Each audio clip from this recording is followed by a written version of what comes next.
నమస్తే అండి. నమస్తే అండి. ప్రస్తుతం ఇప్పుడు రేవంత్ రెడ్డి పరిపాలన ఏ విధంగా అనిపిస్తుంది తెలంగాణ రాష్ట్రంలో? బావుందండి. ఓకే. అంటే ఇప్పుడు విద్యార్థులకు ఉద్యోగ అవకాశాలు కల్పిస్తా అంటున్నాడు గదా! ఆ ముందు మార్గంలో ఏదైనా వేస్తున్నాడు అనుకోవచ్చా?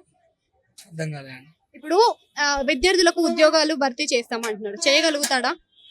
ఆ! చేయగలుగుతాడండి. ఓకే. అంటే ప్రీవియస్ గవర్నమెంట్‌తో కంపేర్ చేస్తే ఈ గవర్నమెంట్‌తో మీరు గమనించిన మార్పులు, చేర్పులేంటి? అంటే ఫ్రీ బసెస్ ఎక్కువ.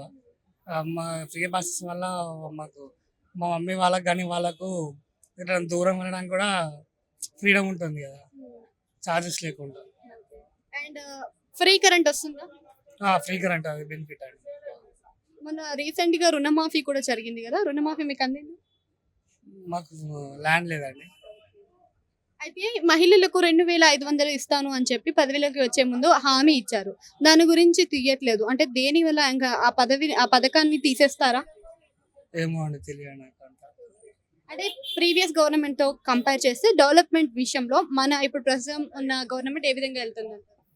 ఇంకా 5 ఇయర్స్ కాలే కదండీ. 1 ఇయర్ అయితుంది కదా! ఇంకా కాలే కదా! చూడాలి. అంటే ఐటీ సెక్టర్ డెవలప్‌మెంట్ కూడా కేటీఆర్ బాగా చేశాడంటున్నారు. మరి ఇప్పుడున్న ప్రభుత్వం ఏ విధంగా చేస్తుంది? ఐటీ సెక్టర్ ప్రకారం చూసుకుంటే కేటీఆర్ బెస్ట్ అండి.